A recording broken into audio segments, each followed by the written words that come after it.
right, we have a tight schedule here. Let's jump right in. Tonight we are going to be talking about building black wealth and addressing the financial inequality gap in the black community. How many people know that there's a big gap in the black community in terms of the dollars and stuff like that? Raise your hands if you're in agreement with that. Awesome, awesome. Well, this evening, like I said, we're going to jump into this. But before I start, let me just start by introducing our esteemed panelists. You guys here? We're talking money now. All right. So to my far right is Dr. Kaminska, founder and dermatologist of Kaminska Dermatology. Dr. Kaminska is a board-certified dermatologist by the American Board of Dermatology. She specializes in acne, hyperpigmentation, and hair loss. Can you help me out today? Yes, hi, welcome everybody. What's up, y'all? We're talking about money and how to make it, and how to keep it, right, and how to keep it. So I am a dermatologist in Chicago. I actually trained at the University of Chicago, and I have been in private practice for about 5 years. I have a practice in North Center, which is close to Lakeview, and I just opened a second location in River North downtown. So I specialize in skin color. I've seen a few of my patients tonight. They're like, that's Dr. Kaminska. Yes, it's me.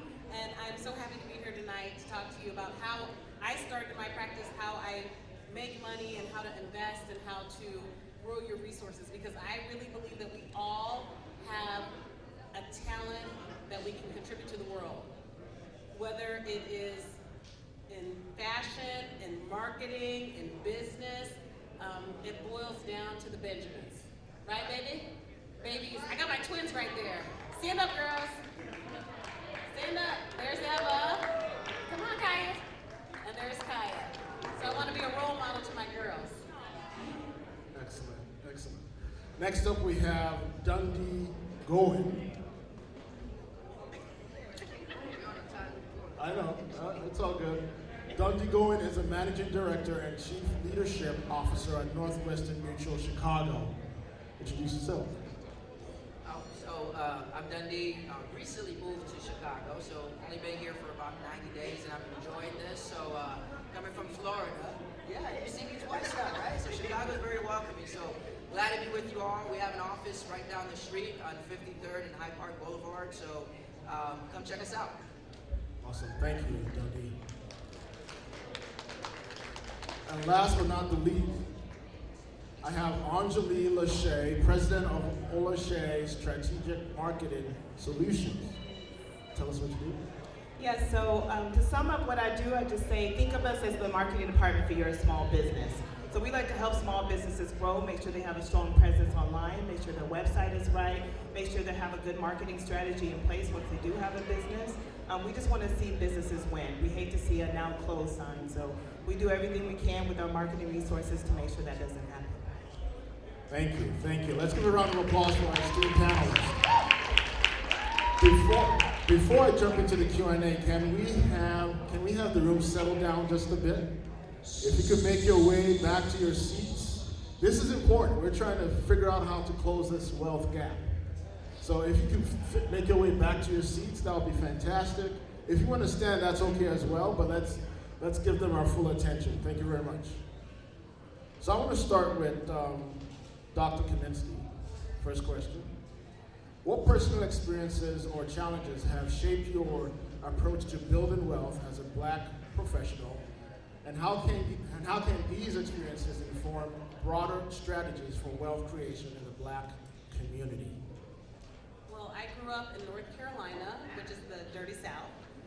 But as you all know, that in America in general, there is racism. It exists, right? And I'm sure we've all experienced it at some point in our lives. So we have to break through those barriers. We have to keep striving. We need to seek out opportunities for mentorship. We need to seek out people that have won and learn from them. Because mentorship is everywhere. It is our responsibility to seek that out and get a good mentor to mentor you. Personally, in the South, I've had I've experienced a lot of racism, but outside of racism, I put it in my mindset to win. If you tell yourself every day, I am a winner, I can do this, you will be able to do it no matter what situation you've come from. And outside of that, if you look at all like the millionaires and billionaires, a lot of them come from not rich backgrounds. It's the mindset. So you change your mind, you change your life. I really believe that. Personally, I was lucky. I grew up with parents that were very supportive of me. They told me I was intelligent. They always pushed me. They did the best they could with the resources that they had. And I sought mentorship early. I had a very good mentor in medical school, a black woman who in dermatology, which is very rare. And one of my colleagues who was above me, you just pull each other up. When you have a chance to pull someone up, you do that. You can pull someone up no matter what station you are in life. You can have 2 cents in your bank account and still lift someone else up who has negative 2 cents, right? So we share our resources. We do what we can to help one another out. I think that is very, very important. You don't look the other way. When you've made it, when you're making it, any station you are, you can always lift someone up. Awesome. Great answer. Dundee, what's your take on that question? Yeah, I would second that for sure. I think mindset is definitely the first place that you got to start. You got to believe it before you see it. And if you don't, that makes the life a little bit more challenging for you. Obstacles will show up in ways that you weren't prepared for. But if you believe it, you'll find that life will get out of your way. And you need to have a vision. Once you have a vision, right, and you can pursue that vision, and it becomes your North Star, so that you have a plan behind that. You know exactly what you need to do to get there. And but it all starts with your mindset. So I agree with Dr. Eddie for sure. Yep. Awesome. OnjaLee? Same question? Yes. Okay. Can you repeat the question? Awesome. No problem. What personal experiences or challenges have shaped your approach to building wealth as a Black professional, and how can these experiences inform broader strategies for wealth creation in the Black community? So I think the greatest personal experience I have is people referring me, like people out here pushing my name out there further than I can take it myself. I think that gives me something of more value than money sometimes, because it gives the opportunity to be in front of people I might not have met. So for people speaking well about you in rooms that you're not in goes really far. So you have a good reputation about yourself and do a good job at what you do. Be mindful of that if you leave an impression on someone, it may not be for now with that person, but they can take you into places you cannot go to open doors for you that would not have been open for you before.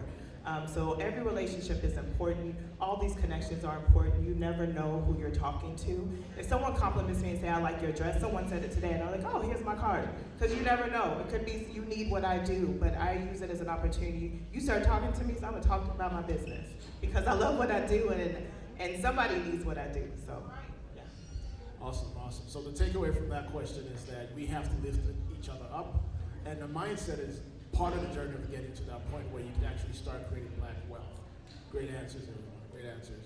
I guess my next question is, entrepreneurship is a path to wealth creation. Can you share your insights on how aspiring Black entrepreneurs can overcome barriers and succeed in the business world?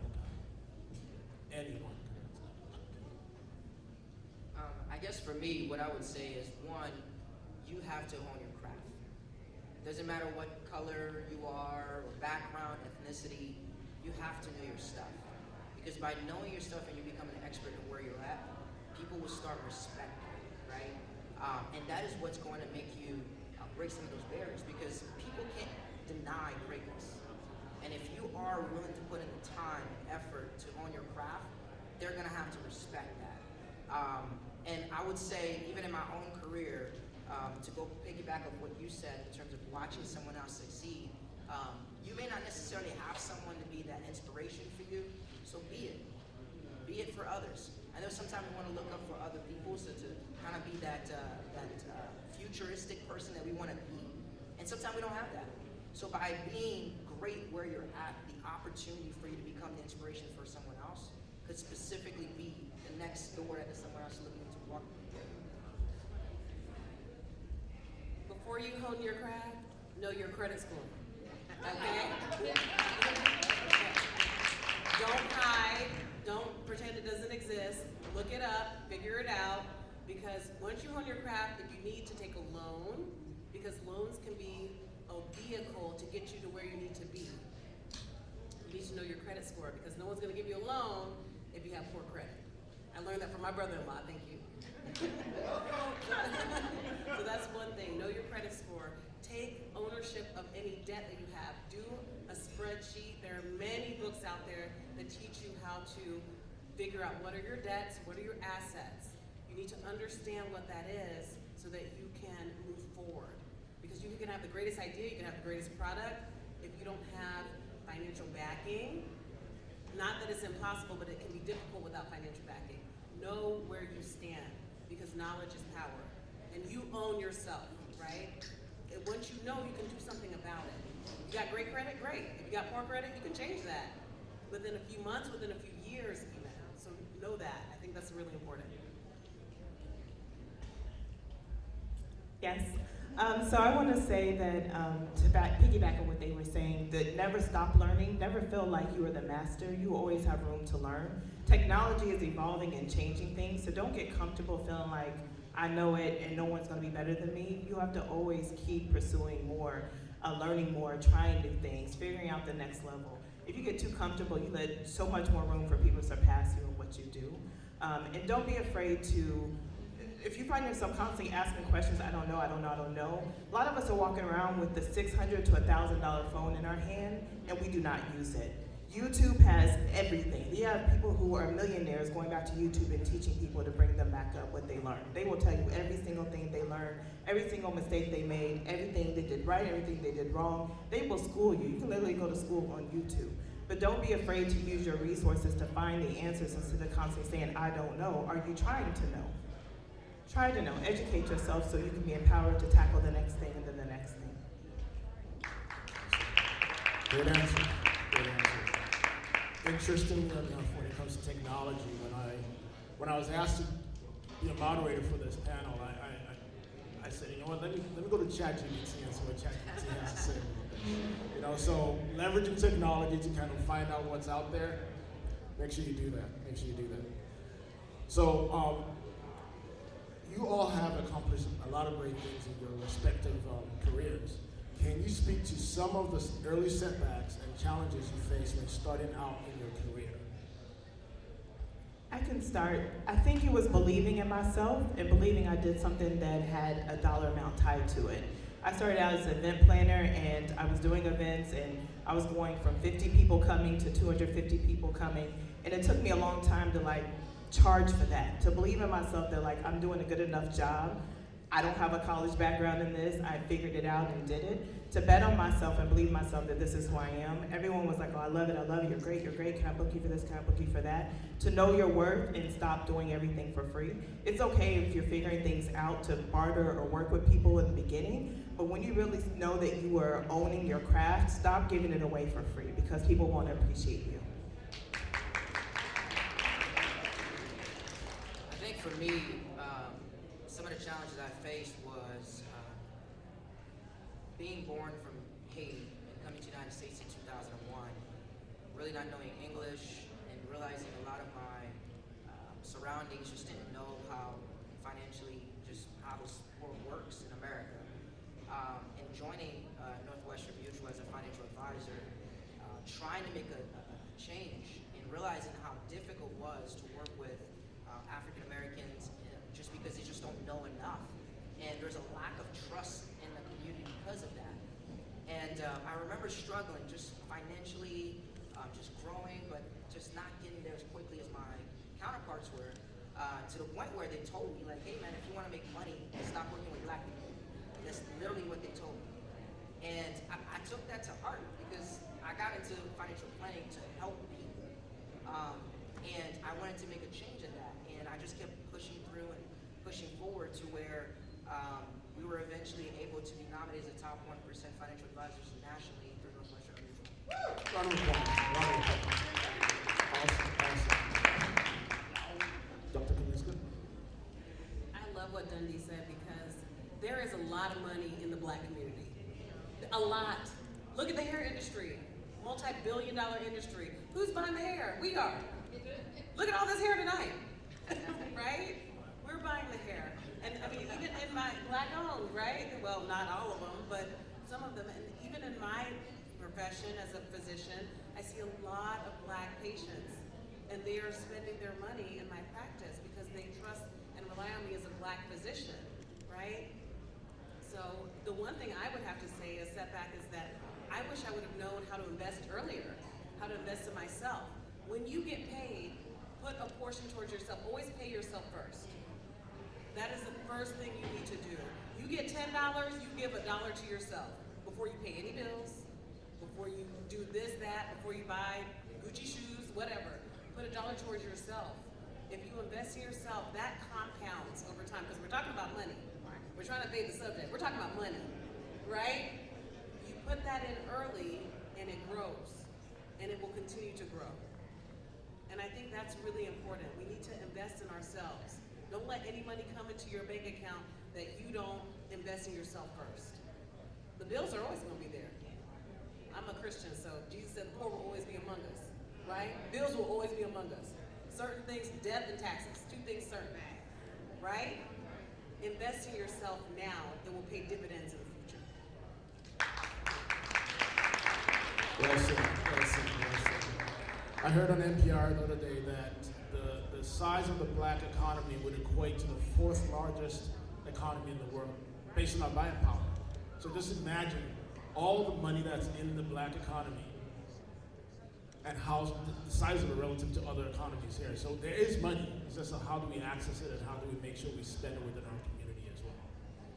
So a follow-up question to that would be, how can the African and African American communities work together in building generational wealth? I think keeping it in a family as much as possible. I know it's hard. We're always trying to get the best deal and the best hookup, but we only do ask for the hookup in our community. We don't go to other communities and say, well, what's my price? We don't do that to them, but we do it to ourselves. There was a couple that stood out right when Obama became president. I think it was the first time, and they spent a whole year buying Black, and we got away from that. I think a lot of people was like, oh, that's great for them, but I think if we put half as much effort into supporting Black, even if you don't have the money, just go up to one of these vendors and film some content for them that they can use to get some money on social media. Take their flyers and leave it at a coffee shop that you go to that has a flyer stand that you go to every week. There's a way to support if you don't have the money, but I think uplifting our community is the only way we're going to grow. Other communities stick together, we don't, but we need to do a better job, and it's definitely possible. We've seen that once we stick together, we can make anything happen. We just gotta keep doing it and stop walking away from it being scared to help each other out. To piggyback off of that, actually there was a research that was done where they looked at 3 different groups of population. You have the Asian, the Caucasian, and African Americans. I don't know if a lot of people here may know this, but the dollar actually is spent, it stayed about 20 days or so when it's spent around the Caucasian community. It stays 30 days in an Asian community. Do you want to know how long it lasts in an African American community? 6 hours. That is it. So, with that, we gotta support each other. Right? To what Angela's saying, we gotta make sure that we're working with each other and uplift one another. That's how they're doing it. That's how generational wealth are being created and lasting. You know, I like to talk about money. So, one of the other ways outside of keeping it in the community is investing in real estate. That is so important. I had a patient come to me last week, and she told me that she'd get her bonus. She made over $100,000 a year. She'd get her bonus, $10,000, $15,000, go on these crazy vacations, Egypt, Baghdad, Greece, you know. Every year she'd go somewhere exotic, fun, right? Have the time of her life. She met a lady at Walmart, a 90-year-old woman who was working at Walmart, and was like, oh, hi, it's nice to meet you. And the lady talked to her for about 30 minutes. And she said, I have to work here because I don't have enough money. 90-year-old woman had to work because didn't have enough money in retirement. Okay. She said that changed her life because she had all this money coming in, but she was blowing it, right? So she started investing in real estate. Next time she got her bonus, invested in a property. Lived in that property for a few years, moved over, rented it out, got another property with her next bonus. She owns 4 properties in Chicago. So, the black woman, she owns 4 properties in Chicago. So she still has debt, but she has more assets than debt. Okay, so that's really important. And when I'm talking about real estate, we have to invest in our communities. Also in real estate, Bronzeville is being gentrified. Bronzeville's not so bronze anymore, okay? And the prices are going up. I'm from North Carolina. I didn't understand how, I'm sorry if I'm taking up too much time. I didn't understand how gentrification worked. When people come into the community, it makes the real estate prices go up, makes the taxes go up. Then people can't afford it because taxes are high. Then they have to move. So it keeps getting pushed. South Shore, prices are going up slowly. You guys have to pay attention to this. You have to invest in yourselves, invest in your communities, not just in businesses, but also in the real estate. Very important. Great answer. All right, so we have room for 2 more questions. 2 more questions, and I'm gonna. So, one question I have is investing is a powerful tool for wealth growth. We talked about that. What advice can you offer Black individuals on building an investment portfolio? I think first we gotta demystify that you have to be a millionaire to start looking for a financial professional. That's the first thing that we gotta stop Can you doing. say that again? Say You gotta demystify that you have to be a millionaire to work with financial professionals.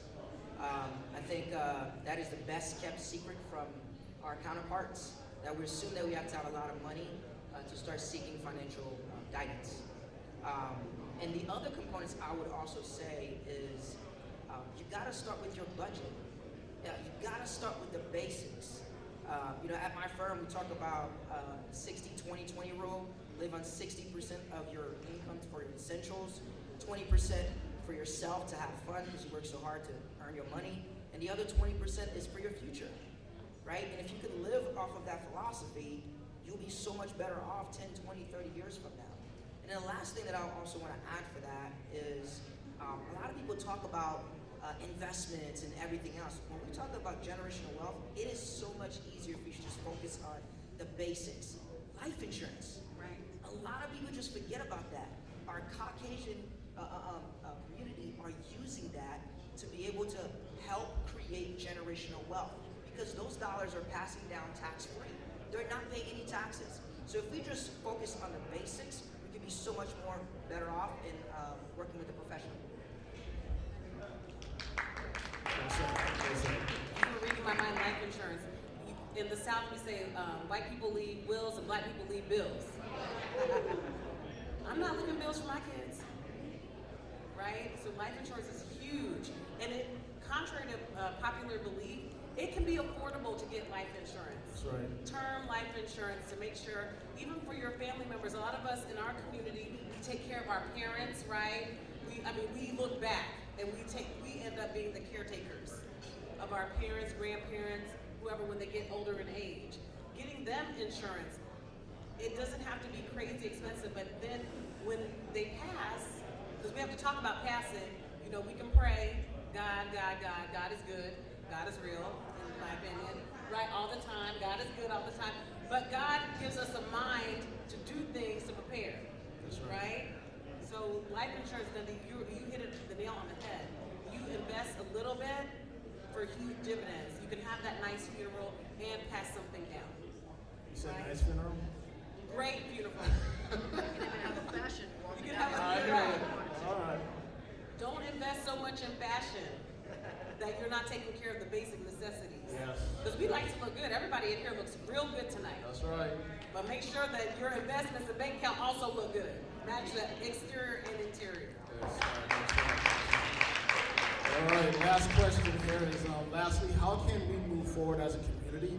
What are the necessary steps we all need to take to build wealth and secure our family's future? Final thoughts. Start today. You know, don't put off things for tomorrow. Like if Black Friday's about to come up, you know, you're going to be shopping for the holidays. Shop as many Black businesses. I know I'm so in love with Black business, but support as many Black businesses as possible when you go out there and you do all your holiday shopping. One thing I did want to say about life insurance, a lot of people get comfortable and get life insurance through their job, and then they leave their job and don't realize that insurance doesn't follow them. So really consider that. Sometimes you leave the job, you know, after 30 years and you've invested so much and you don't get to take that with you. So be mindful of where you put your insurance. But life insurance is key. We are known for being the GoFundMe community when someone dies. We do not prepare, so that's all I want to say.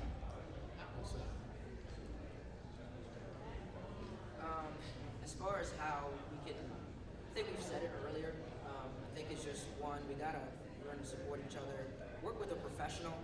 You don't have to figure all this stuff out by yourself. There are Black advisors out there. I know it may not sound like there's a lot of them. There's Black advisors out there. Actually, I have a couple of them in the front row right here. So, so you can work with a professional that understands your experiences, your culture, to be able to help you. And I think that's probably where I would leave it off. So just seek a professional. I said what I need to say tonight. Drop the mic. Let's give our panelists a round of applause, please. Thank you very much.